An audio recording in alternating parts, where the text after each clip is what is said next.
Gaza पट्टी में लाशों का ढेर लग गया है और हर दिन के साथ लाशों का ये ढेर और ज्यादा बढ़ता जा रहा है। गाजा पट्टी पर इजरायल की ताबड़तोड़ एयर स्ट्राइक में अब तक तकरीबन 5000 लोगों की जान जा चुकी है। लेकिन न इजरायल का हमला कम हुआ है, न इरादा बदला है, बल्कि हर बढ़ते दिन के साथ इजरायल का बदला और ज्यादा खूनी होता जा रहा है।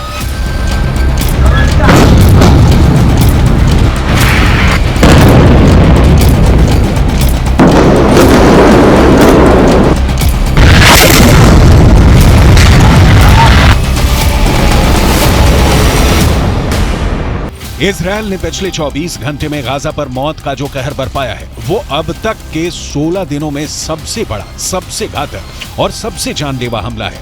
रविवार की रात गाजा में 400 फिलिस्तीनियों की जान चली गई। इसे गाजा की सबसे खूनी रात कहा जा रहा है।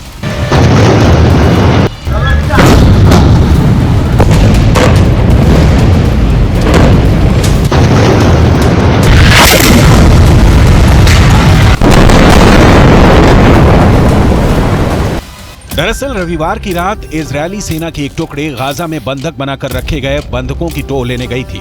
इसकी भनक हमास को लग गई और हमास ने इजरायल की सैन्य टुकड़े पर एक एंटी टैंक मिसाइल फायर कर दिया, जिसमें एक इजरायली सैनिक की मौत हो गई। इसके बाद इजरायल की एयरफोर्स ने उस पूरी जगह को तबाह कर दिया जहां से एंटी टैंक मिसाइल लॉन्च की गई थी। इस हमले में 400 लोगों के मारे जाने की खबर है। यह हमला गाजा पट्टी में जबालिया शरणार्थी शिविर पर किया गया। इजरायल के रियर एडमिरल हगारी ने रविवार की रात इस बात की पुष्टि की कि गाजा के खान यूनिस इलाके में बंधकों को छुड़ाने की नाकाम कोशिश के दौरान एक सैनिक की मौत हो गई और 3 सैनिक घायल हो गए।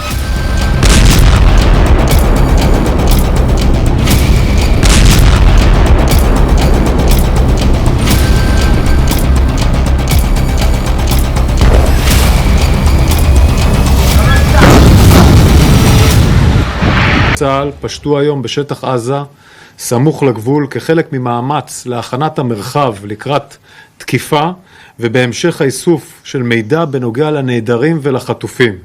משימה לאומית ראשונה במעלה. इजरायली सेना की ओर से बयान जारी करके कहा गया कि छापेमारी का उद्देश्य खान यूनिस क्षेत्र में हमास के बंधकों का पता लगाना था और हमास के ठिकानों को तबाह करना था। हमास पर इजरायल के हमले के बाद ये तीसरी बार है जब जबालिया शरणार्थी शिविर पर इजरायल ने बम बरसाए। युद्ध के 16वें दिन आईडीएफ ने पूरे गाजा पट्टी में 320 से ज्यादा ठिकानों को तबाह करने का दावा किया। इन ठिकानों में हमास की सुरंगें भी शामिल हैं, जिनमें हमास के कई लड़ाके मौजूद थे। इसके अलावा आईडीएफ ने दर्जनों गाड़ियों को निशाना बनाया। दावा है कि इन गाड़ियों में हमास के आतंकवादी सवार थे।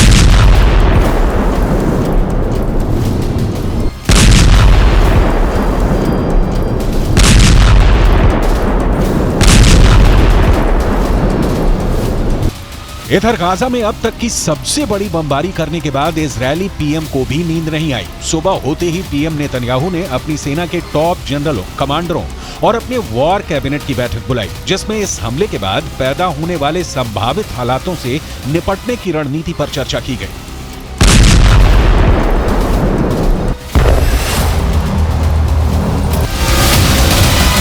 दरअसल इजरायल को इस बात का डर लगने लगा कि कहीं ईरान अब युद्ध में ना कूद पड़े, क्योंकि हमास के नेता ने हमले के तुरंत बाद ईरान के विदेश मंत्री से मुलाकात की। हमास और इजरायल के बीच छिड़ी जंग में अब तक कुल 6100 लोगों की जान जा चुकी है, जिनमें इजरायल के भी 1400 लोग शामिल हैं।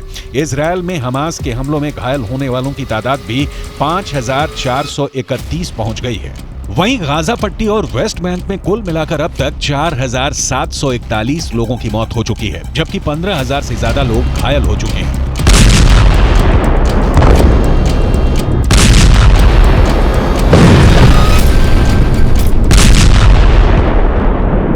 रविवार को कहा कि गाजा पट्टी में इजरायल का ग्राउंड ऑपरेशन 3 महीने तक चल सकता है। यह इजरायल और हमास के बीच आर पार की लड़ाई होगी। इस लड़ाई में या तो इजरायल इस बार गाजा पट्टी से हमास का नामो निशान मिटा देने में कामयाब हो जाएगा, या फिर हमास गाजा पट्टी में इजरायल के लड़ाकों को घेर कर इस कदर मारना शुरू करेगा कि इजरायल के पास गाजा से निकलने के अलावा कोई रास्ता नहीं बचेगा।